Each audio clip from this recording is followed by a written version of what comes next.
Somaaleen goda deebuu qabdi jijjigarraa hoo mataa isii jijjigarraa ka'ee bulchiinsi goda deebuu danda'u qaba jijjiga lafa Oromooti. Oromoof deebuu qabdi.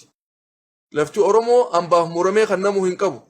Oromoo diina heddummeeffachuu qaba heddummeeffachuu hin qabu. Garuu haqa isaa dhabuu hin qabu diinaan na heddummaata jedhee.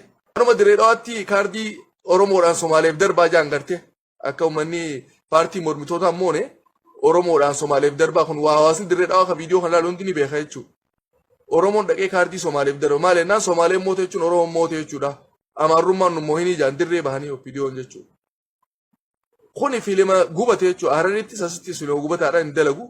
Dirree dhawaanis lafa Oromooti, Harariis lafa Oromooti, Jijjigallee lafa Oromooti. Ispeeshaalee amma Jijjigarra wanni nu mudachaa jiru maali? Uummata keenya achirraa baasaa jiran. Uummata keenya lafarraa buqqaasaa jiran. Gamana deebisaa eessarraa baasan eessana kan Oromoo? Lafa isaarraa Oromoo buqqaasaa jiran. Jijjiga lafa Oromooti. Somaaleen magaalaa guddoon isaanii gode. Gode hanqa misoomaan jabaattuu infiraastraakscharaa hanqa guuttattutti yeroodhaaf gartee ergisaan jijjiga haa qubatanii jaameeti. Murtiin tun Hararirra murtaa'e. Sigaltee Dr. Durrii faatu marii idduu taa'u ture Hasanaliitii fi Somaalee iddoo jechuudha. Wanni godhame sani Hararri Garmaamir Abdullaahitti reediyoonis dabree ture gaazexaarra ba'ee ture waan beekamaadha. Seenaan jirtu tana. Saniifuu Oromoon lafa isaarraa buqqa'uu hin qabu. Kanuma wanni biraan jiru. Oromoo lafa isaarraa buqqaasanii baqataa godhuun maal ta'a? Yeroo hunda dubbachaa turre lafti booddaraatii fi lafti magaalaa iddoo jirtu takkaa miti. Wasana jechuun muramtee gamas dabartii. Waan kana adda baasnee uummatatti himaa ture. Dubbiin daangaa dubbii guddoodha. Dubbiin daangaa dubbii dachiiti. Dubbiin dachii dubbii lafeeti. Dubbiin lafaa dubbii lafeeti. Saniifuu waan kana Oromoon adda hubachuu qaba. Dubbiin daangaa yoo muramtee uummataa kan namtu uummanisa yoo alaabaa fudhate ulii namni irraa deebisuun jira. Amma Jabuutii falmoo handeenya nuti. Dur teenya Jabuutiin lafa Oromooti. Seenaadhaas. Haayila Sillaasee Minilikii barka isaanii kan Faransaay qubsiisuudhaaf sababa baaburaatti jechuun isaaniif kontiraata farrameef. Achumaan gizee Jabuutiin muramtee bilisoomtee alaabaa fudhatte arroottii teenya falmuu dandeenyu kaa. Hin falminus falmuufillee yaadnu already muramtee ertiga. Lafti biraattis akkasuma muramtii beekaa. Seenaadha kun. Akkanuma adda citaa deemaa jechuudha. Saniifuu lafti wasanaa border areas ija biraatiin ilaalamuu qabdi. Ergaalleen guddisuu wanni jechuu fedhe kanuma. Oromoon lafa isaarraa buqqa'uu qabu. Oromoon Oromiyaa guutuu keessaa wal gargaaru arra. Wal cinaa dhaabbatu arra. Garabal'ummaan Oromoo kan baaftoo ture san arra waliif ta'ee mirkanaa'uu qaba. Fakkeenyaan isinii hima.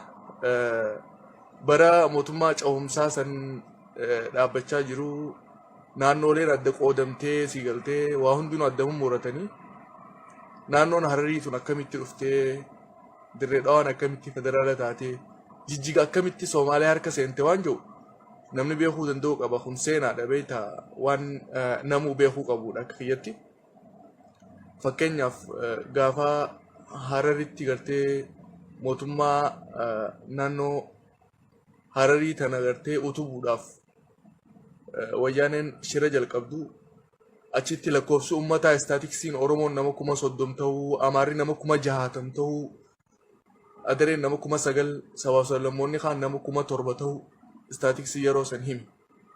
Saniifuu Amaarri biyya tana qabachuurraa lakkoofsa nama 100,000 takka ga'u Adaree tanaaf kanninee isaan akka naannoo saniin moohatanii bulchiinsa qabaatan deeggarsa waan nuu qabaniif waan jirurraa wayyaaneen xaxa shira lafa keesse shira san karaa wachiisaa sana liifaadha. Kana godhuudhaaf sigaltee hundee jaanii gartee aanaa hundee jaamu hundanee jaamu kannan Harariif aanaa kana keessa yoo xiqqaatte araddaa 17 jira nama 100,000 oli jira jechuudha. At least yoo xiqqaatte nama 100,000 jaamee shalagame gaafa sana aanaa hundanee kana araddaa 17 jira nama 100,000 oli jira jaamee yaadama. 100,000 sayyoo kanninee isaan 30,000 nama 130 ta'anii filmaa ta'anillee ni moohanii waan jiru. Lafa kaayameeti jechuudha. Achirraa wanni kun yoo murtaa'e gaafa gartee Galmaamir Abdullaahitti Dr. Durriin faan mari'atan jechuudha. Hassan Aliitii hojii pireezidaantii naannoo Oromiyaa duraanii. Hassan Alii kun silaa gabbahee waan tokko dubbate wanni kun yeroo seenaati. Seenaa tana difeendi godhuu danda'uu qaba turte. Seenaa Oromoo himuu danda'uu qaba ture. Maaliif? Dirree dhawaan isaan fannifamtee federaala taate tasilaa filmaannii godhamee heddumina namaatiin waa hundinuu murtaa'ee Oromiyaa jala haaseentuu mircaa boordiin Oromiyaaf murteesse sababa isaatti fannifamuun isaa fi Abdulmajid Hussein wal dubbachuudhaan kadireedhaan federaala akka taatu godhan eega Oromiyaaf murtooyte jechuudha. Sanis seenaadha. Hararis akkasitti ammaan istaatiksii mesaniin haala saniinii Hararillee utubanii. Jijjiga immoo zamanuma san jechuu Dr. Dirriin faan iddoo ta'anii Hassan Ali pireezidaantii Oromiyaa wajjin galma Amiir Abdullaahi Hararitti mari'atanii bara 1980 jechuudha. Wanni murtaa'ee jijjigaa tana magaalaa guddoo Somaalee haa taatu yeroodhaaf hanqa godeen elektirikaa silkii bishaan karaa misooma ni jiraami infraastiraakcharoota hanqa guuttatutti jijjigaa yeroodhaaf tubsuma magaalaa qubsuma naannoo Somaalee akka taatu yeroodhaaf ja'ameeti naannoo Somaaleetti kannan yeroo san gaazexaalee yeroo san irratti bahee jira. Reediyoolee gabaafamee jira. Reediyoo hararallee ni jira. Reediyoo san keessaa dokumentii namni fuudhu danda'u jiraate yoo nu baasan sila waan gaariidha. Gaazexaaleen yeroo san maxxanfame namoota dhuunfaa bira ni jira. Ammallee gaazexaaleen yeroo sanitti illee labsamee ture yeroodhaan kan nameef jijjiga. Mootummaa naannoo Somaaleetiif jechuudha. Lafa Somaaleetii miti lafa Oromooti. Yeroodhaaf mootummaan Somaalee keessaa haa qubatuu jedhan. Hanqa godeen infraastiraakcharaan jabaatutti karaa silkii tirikaa kanneen akka jabaatutti jechuudha. Ja'ameeti. Saniifuu wanni kun seenaadha. Alla lafa Oromoo keessaa Oromoo baasu jiran. Jijjiga lafa Oromoo taate Oromoon keessaa haa bahu keessaa bahi jaanii Oromoon dhiitamee ari'amuu jira jechuudha lafa Oromoo keessaa. Achi taa'anii nutti burraaqaa jiran.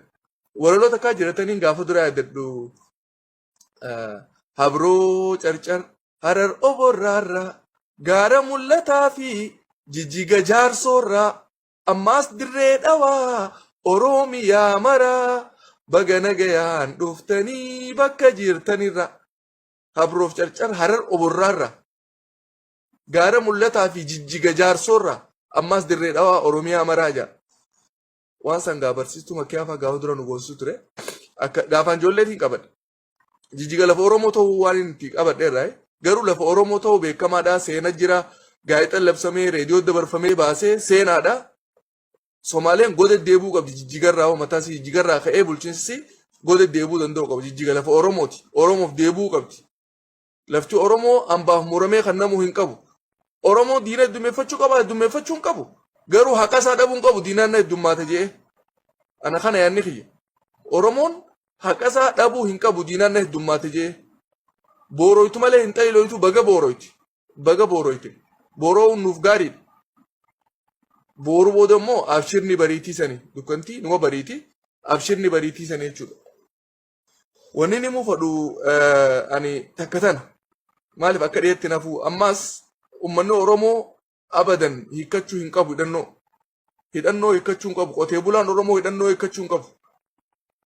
Oromoon gaafa mootummaa dargittis ni yaadama uummata Amaaraa hidhachiisanii Oromoo hidhannoo dhabuudhaan rakkina gama ba'aa kanaan mudataa ture ni beekama jechuudha.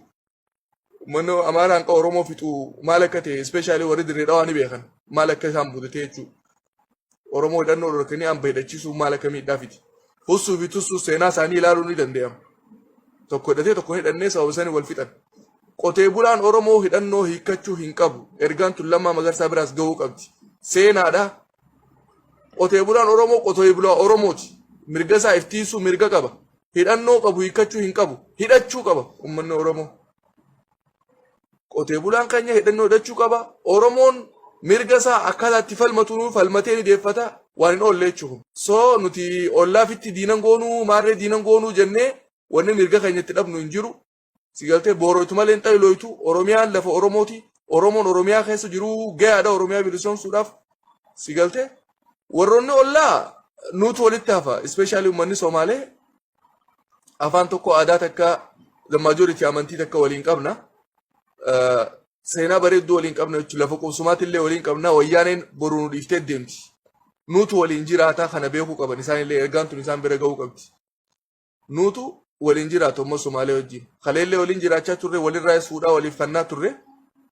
So borullee nuti waliin jira wayyaanee irraa waliin dhoytu ni deemti. Kana irraanfatinaa seenaa irraanfatinaa Oromoon tuttuqinaa jennaan Oromoon naman tuqu. Oromoon kasabaa sablammoonni isa keessa taa'ee bobbahee dalagatee galuu. Oromoon duuda bal'aa qabaa ni beeytanii Oromoo hin tuqinaa. Oromoof tumsa tahaa guyyaan kun ni dabaraa jennaan isaaniif ergaa dhaabnaaf jechuudha. Waa'ee dirree dhawaa waa'ee Harar amma Harariis Opiniyoon inumaa waajjira si naannoo Hararii keessaa baafachuu qabdii jejaan Muraad Abdulaadii pireezidaantiin naannoo Hararii. Hanqas takkeef wallaalaa jiran beektaa. Maarreen gawwaan biyyatti badee ganda saamu maal jedhama maas tokko jira bakka itti badee warra saa jaani. Saniifuu